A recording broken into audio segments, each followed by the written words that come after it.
Sa wakas at na-upload din ang part 2. Yung binili namin TV at aircon ay mai-install na. Kasama na rin dito ang binili namin karaoke. Kala mo naman sobrang busy no?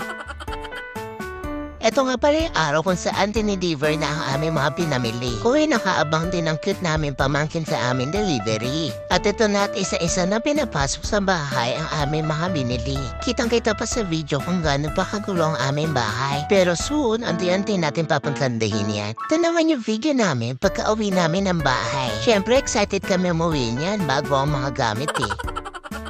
And this is it, pansit. Mating na ang mag-i-install ng TV. At ayan, at tinetesting na nila kung gumagana. Effort na effort si Kuya sa pagsusukat to. Tinapay lang naman pa merienda. Uy, biro lang baka maniwala kayo. Habang may nakonek yung TV sa wifi, ay ina-assemble na nila ang karaoke. Uy, excited na kumanta. Akala mo mga singer no?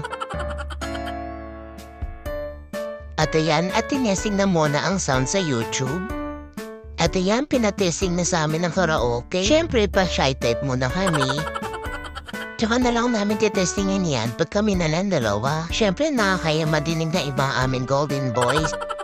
Ehem. Sumunod na araw, dumating naman na mag-i-install ng aircon. Sa wakas ay malalagyan na ng lumig ang maladi-shirto naming kwarto. Maka dito na magtaas ang aming kuryente. At ito na nga pala ang aming supervisor na nakabantay na sa pag-i-install. Sa sobra pagbabantay parang gusto na din atang tumulong. At ayan, at tinesin na niya ang lamig ng aircon. Ito na ang simula ng pagtaas ng kuryente namin.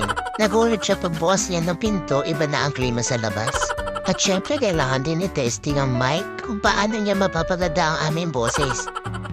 Pag yan nangyari, naku, i-endorse ko to. Hanggang dito na lang muna guys. Abangan na susunod na kabanata.